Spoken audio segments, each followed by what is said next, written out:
Palestine, Jerusalem, the mountains and valleys that lie between the shores of the Mediterranean and the Arabian desert. This is the earth where David slew Goliath, and Moses brought the tablet from the mount. Here, Jesus was born and suffered and died. Here, 12 centuries before, Hebrew tribes from Egypt crossed the Jordan into Canaan and settled the land. The kingdom of Israel prospered and grew under Saul and David and Solomon. Prospered and grew on the twin foundations of the Talmud and the Torah. Side by side they stand, teaching in the law, the basis of that theology known as Judaism, the basis of what we call civilization. In their image, a temple rose and a temple fell. A wall remained, the Wailing Wall, left by the pagans and vandals who laid the temple in ruins. And the Jew began his wandering. The men and women descended from the creators of these philosophies began their endless trudge across the face of the globe. In the 1st century, they went to Tarsus. By the 12th century, they had moved to Rome, to Spain, to Gaul, to England, and to Germany. And then in the 19th century, the movement began again.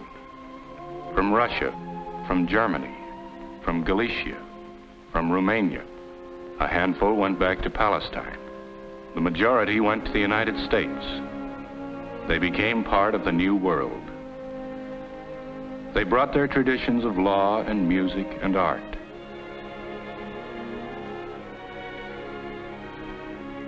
They built temples to their God. They sent their sons to fight against aggression. Let us meet one of these sons, Milton Kaufman, a member of the Jewish War Veterans. People who are making this picture think I have something to say that might be of interest to you. Honestly, I don't know whether it will or not, but here goes anyway.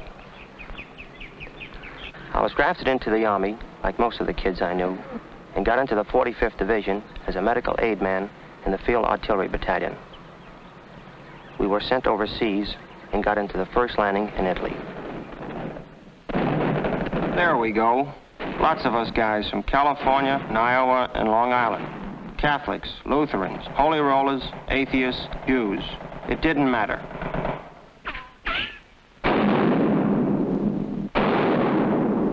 We had an enemy to knock off. It was lousy.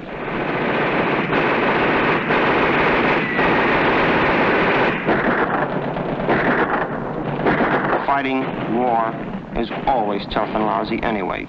But at least we had plenty of supplies and the best equipment and terrific allies, the British and the Free French, and some unexpected ones, like these soldiers walking along the road.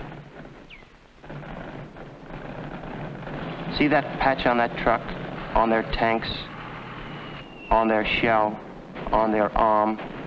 The Star of David, the Jewish Brigade, recruited in Palestine and trained by the British. They died in the same fight for freedom we were fighting. I'm an American, but I was proud to see them. I was proud they helped in our victory. Victory. We chipped the stone swastika away to erase it from the earth. But Milton Kaufman didn't see it. He got hit after 115 days of combat.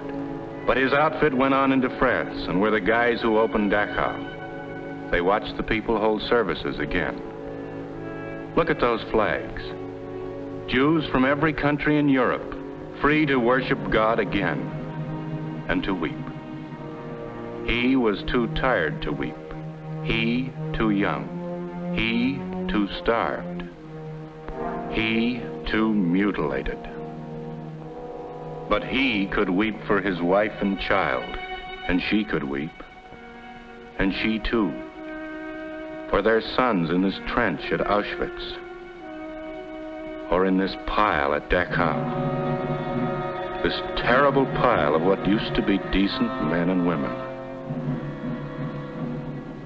These are the living, with hope again.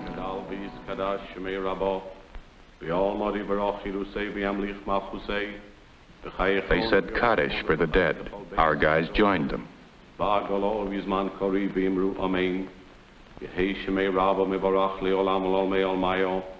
Yisborach, v'yishtabach, v'yispor, v'yisromam, v'yisnasei, v'yishadar, v'yishalev, v'yishalal, v'meid kudsha, v'richu, leila min kol b'chasa v'shirasa, tush b'chasa v'nechamasa, da'amiron v'yalma v'yimru, amen. Yehei shalom arabah. And then most of the Yanks went home, and so did they. Displaced persons camps. They were a little bewildered because they looked so much like concentration camps. 1 year, 2 years, 3 years, still there. Yeah, still there. We in America banded together to help, to supplement UNRWA, to feed them and clean them.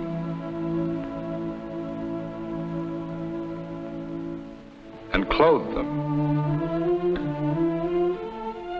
and give them medicine, to keep them alive until the world decided their fate. Decided or debated, with human life as the stake. How were they to live? And where were they to go? Here to the United States? Yes, a few. To Palestine? Yes, a few. Under the terms of the British mandate, a pitiful handful were allowed to go to Palestine. But even they saw the land of their fathers through barbed wire. They got off the ships, the healthy into buses bought in St. Louis. The sick were met by nurses supported by Los Angeles. Doctors whose salaries came from Tacoma, and placed in ambulances bought in Brooklyn. You made this possible, all of you, with the money you gave the United Jewish Appeal last year and the year before. You made this possible, families reunited. These are old pictures, you've seen them before, but you've not seen these before. Illegal ships, they call them. Boarded by the British and turned away from Palestine. They waited to go to Cyprus, and as they waited, they remembered Dachau, displaced persons camps, and now Cyprus. Illegal entry? What's illegal about survival? And in the United Nations, they wrangled and talked and fought. And finally, they came out with a plan to partition Palestine. They came out with it, and then they backed down. They said they couldn't do it. Couldn't do it. I wish I could get up at these meetings at the United Nations and say to them, there are a lot of things that I thought I couldn't do either in Italy, but I did them. And if I had any reason, is that people would stop being pushed around, but they won't let me talk at Lake Success. Well, Milton, maybe the time for talk is over. In Palestine, they think so. Milton and I think there are two kinds of Jews anyway. Jews like these who wail and cry their hearts out for a lost world. Or Jews like these, young and strong, who train for the future. Not only for themselves, but for the whole world. We like these Jews who make the desert grow. We like these Jews who spin and weave. We like these Jews who build ships and who fish the seas. We like these Jews and their university.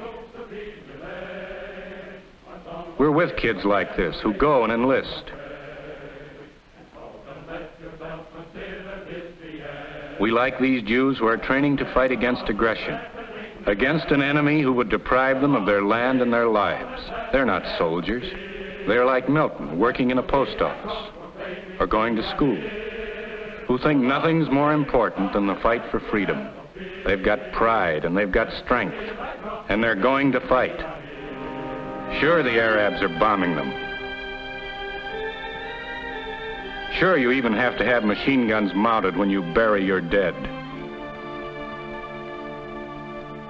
Sure, these buildings, built with sweat and hard labor, are bombed and destroyed. That doesn't stop them.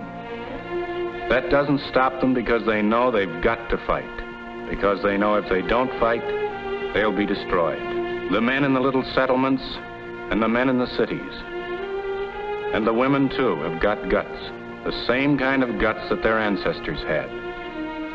The same kind of guts a lot of us over here have not got. They dig the dead out of the ruins, and we go to movies. They man the gun positions of the Holy Land, and we go to baseball games. Maybe we worry about them. Maybe we shed tears over the headlines. But we don't do much of anything else, except maybe give money. To these people, still in the displaced persons camps of Europe, in the cages of Cyprus, in the smoking ruins of their cities of Palestine, our money and our help is the only chance for survival. Without it, they will perish. Without us, they cannot survive. But they'll go on fighting to the last battle for themselves, for us, and for men and women all over the world. That's what I think. I fought a war to bring peace and decency to the world. I think those guys in Palestine are fighting the same war, and I want to help every way I can.